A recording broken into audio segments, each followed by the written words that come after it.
Noodles and rice substitutes. There's a good number of them on the market. They're not bad when you're craving noodles or rice. I've tried many and I like Zerudel mung bean noodles the best. Xanthan gum. It's a great low-carb substitute and can be used in place of flour or cornstarch for thickening sauces, gravies, and stews. I bought this at Bulk Barn. It's a little pricey, but it goes a long way.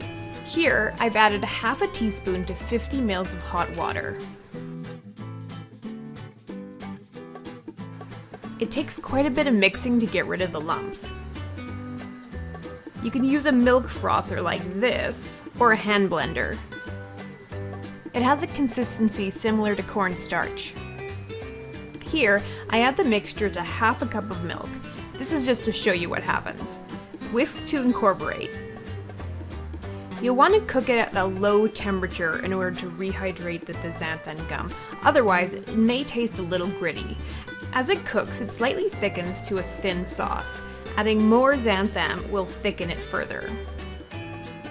Unlike flour and cornstarch, xanthan gum is actually fairly stable at room temperature and cooled in the refrigerator, i.e. it doesn't thicken or thin out when you vary the temperature.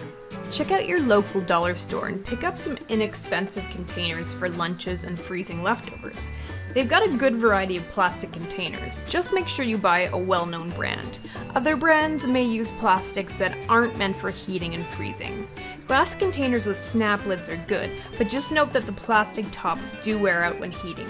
I like these little containers for dressings and dips. Now for something a little different. I highly recommend finding some yoga pants with large pockets for exercising.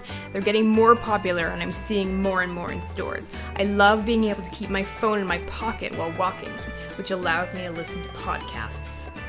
This thing that I bought off Amazon, it's great for walking and running. Comes with water bottles, it's waterproof, has inner pockets, has a hole for earbuds, has a comfortable elastic band, and it doesn't move around when you walk or run. You can wear it forwards or backwards. Finally, these are my Bluetooth headphones and they're great. They hold a charge for a good couple of days and never fall out of my ears. They've been going steady for more than a year and I highly recommend them.